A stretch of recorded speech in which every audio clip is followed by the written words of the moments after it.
When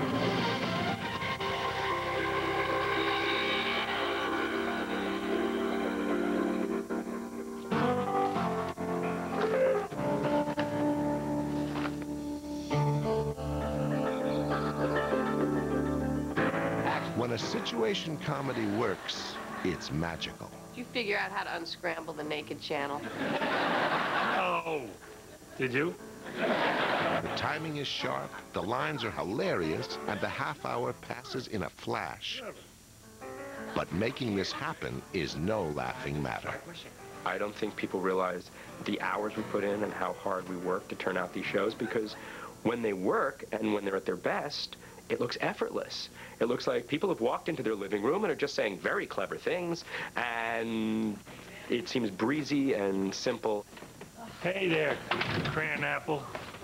Yet before a show can find its place with the viewers or in the ratings, it goes through a long and complicated process. I could do it in my sleep.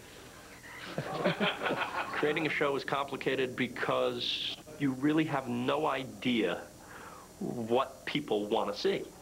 You can only write what you know. I can't even give my husband his morning coffee. This TV show, it's actually based on Ray's actual family, physically. Hey, Ray. Hey, no coffee. Sleepy was thirsty. His older brother really is a police sergeant and lived with them at the time, and so I would have been nuts not to use that material. And what I didn't know about his family, having never met them, I filled in my family for the characters, and nobody knew these nuts better than me. What are you smiling at? Once an idea is selected by a network, and anywhere from 1 to 29 episodes are ordered, the focus shifts to casting the show's characters. I think it's really hard to create a successful show because so many things can go wrong. Besides coming up with an idea that's actually full and complete, then you've got to cast it. And if you miss there, you don't have a great show. The person in charge of that crucial process is the casting director, who puts together the show's main ensemble and, on a weekly basis, casts any role that has one line of dialogue or more. Right. I think the secret to good casting is having a really good eye for talent and being able to distill who an actor and actress is down to their essence of who they are. These are the actors that are sort of right for the part. And so I'm looking for someone that can capture the comedy in the role without going way over the top. During the 20 to 40 casting sessions Hirschfeld and his company conduct each month, hundreds of actors and actresses vie for only a handful of available sitcom roles. Secret to performing well in a casting session is staying focused on yourself and on the work at hand, and not keeping in mind how many people are up for this role and what it could do for your career and how important it is. Nice to meet you. You have a picture of us? Yeah. Here, have a seat. Sure. If I think about how hard I'm being scrutinized, I couldn't walk in the door. What's wrong? Gee, well, I don't know, Derek. Where do I begin? I don't know, Derek. Where do I begin? You lost my fish. Yeah, I don't know, Derek. Where do I begin? How about if I start with the fish? But let's go ahead and start with the fish, okay? They're fish. They live in a tank. You know, I'm a very sensitive guy, and I definitely feel for these actors. Don't touch the fish. They come in and they just put themselves out there. Thank you very much. But at the same time, realistically, I know that only one actor can, you know, be the actor in that role, and that's the way the business is. Yeah, these ladies just weren't right. We're going to need to see some more tomorrow. And even when an actor lands that coveted role, it doesn't always pan out like it does in the movies.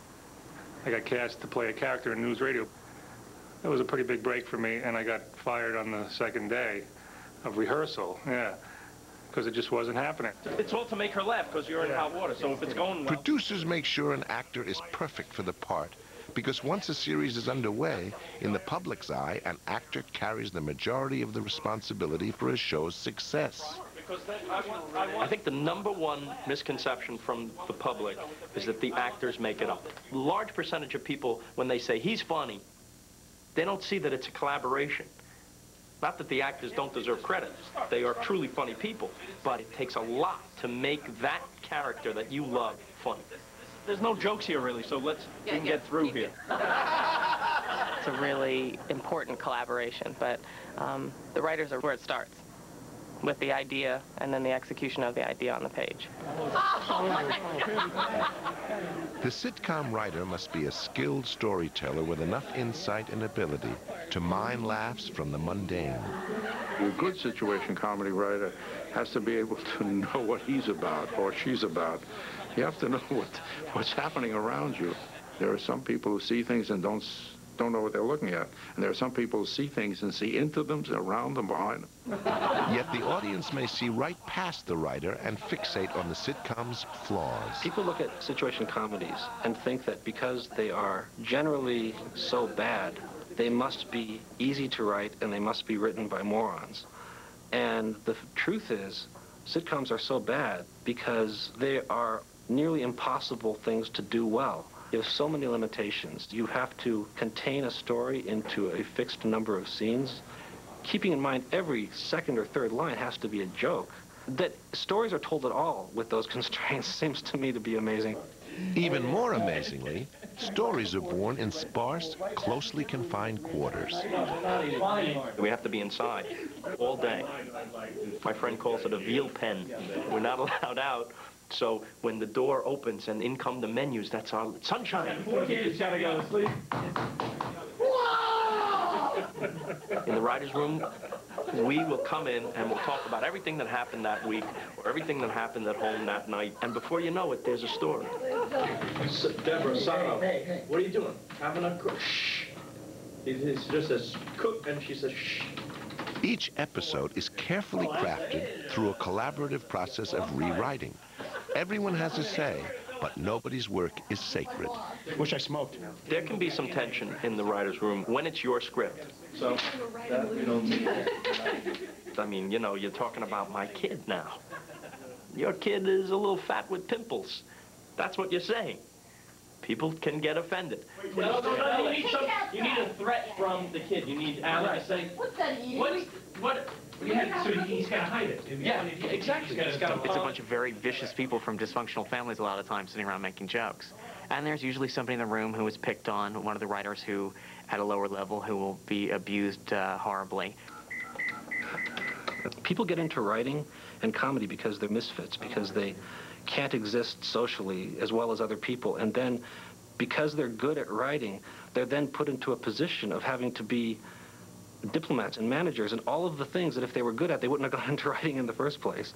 So, I mean, it's a tough job. But the toughest part of all, for a generation of writers weaned on sitcoms themselves, is finding tales that haven't been told.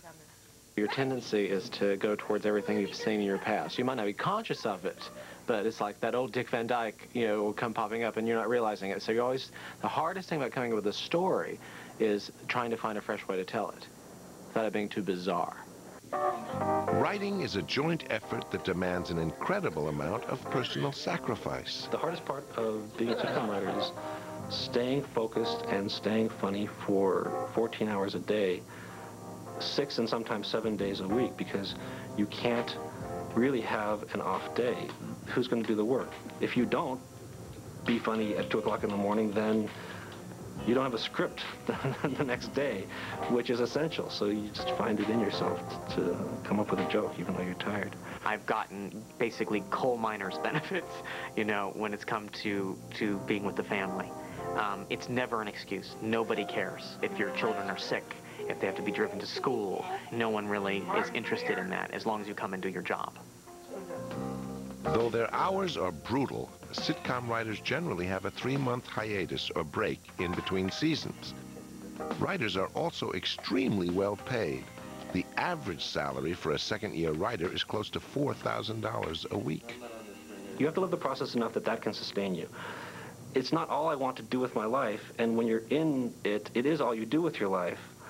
But I don't know what I would do if I weren't able to do it at all. Sadly, writers don't always script their own exits. My youngest is finally It's a little like pro sports. It seems like you have a certain lifespan as a writer, and new hot people and new younger writers are being really pushed by agents, especially. And then it's like all of a sudden, well, you've been around for a long time, but you're not hot anymore. In the world of sitcoms, the turnover is high.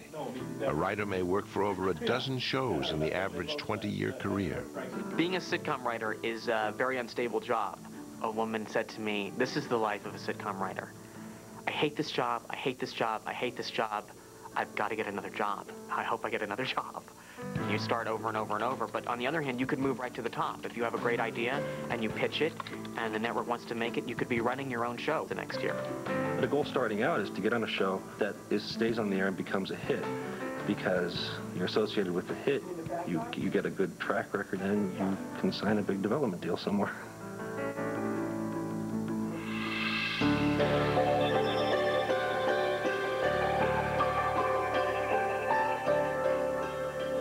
Even with a perfect cast and a cohesive team of writers banging out well-crafted stories, the sitcom would still not exist without the largest piece of the puzzle, the set.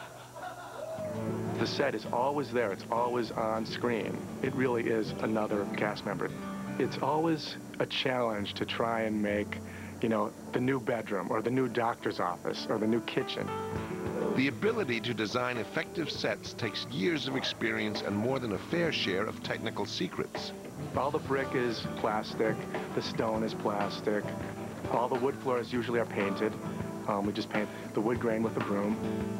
Grass mats in the backyard, so that's not real grass. The shingles on the garage are plastic. The glass in the windows is not glass, it's plexiglass. The camera, it's very, very forgiving. The real pressure of a weekly production comes when a new set is introduced. All of a sudden they need a craftsman living room. Well, lots of times you don't have time to get it built, so you go look through sets that have been built on the lot or are in storage. Like I may be able to find this fireplace unit from one set, and there may be windows that I may find from another one, and then tie them together with paint and moldings or maybe wallpaper, so you get one new set out of using previously built parts.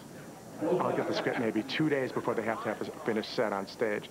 So lots of times we're scrambling around and really trying to create a great set in 5 minutes for $1.98. This is so South Pacific. Sitcoms, I think, are thought of a lot as like the bastard child of television. People watch them, but I don't think they're taken that seriously. It takes a lot of talent, I think, to try and pull one of these things off. In situation comedy, putting a show on its feet can be as involving, fascinating, and exciting as the episodes themselves. Next, the stresses of showtime and the sitcom family tree. I am an athlete. I don't know what makes me play harder. They say it's science. I call it heart. Hear the footsteps. Feel the hit. Unleash your champion when TLC presents a heart-pounding television event. October 3rd and 4th on TLC. Good night, Fiona. Nice work today. Justin, I need these finished by tomorrow. I have one more thing. There's Pick it up by 6 a.m. 6. What is the power of a book? It is the power to change. Open a new kind of book. Warriors committed to victory. That lets you learn more than ever before. The power of ebooks. Feel my savage power! The power of Net Library. Sorry. Unbound books, boundless possibilities. The drawing rooms of London had not prepared us for this new world. We were overcome by the very fruits and birds and trees. Introducing British classics. The air was thick with perfume. A marriage of Victorian elegance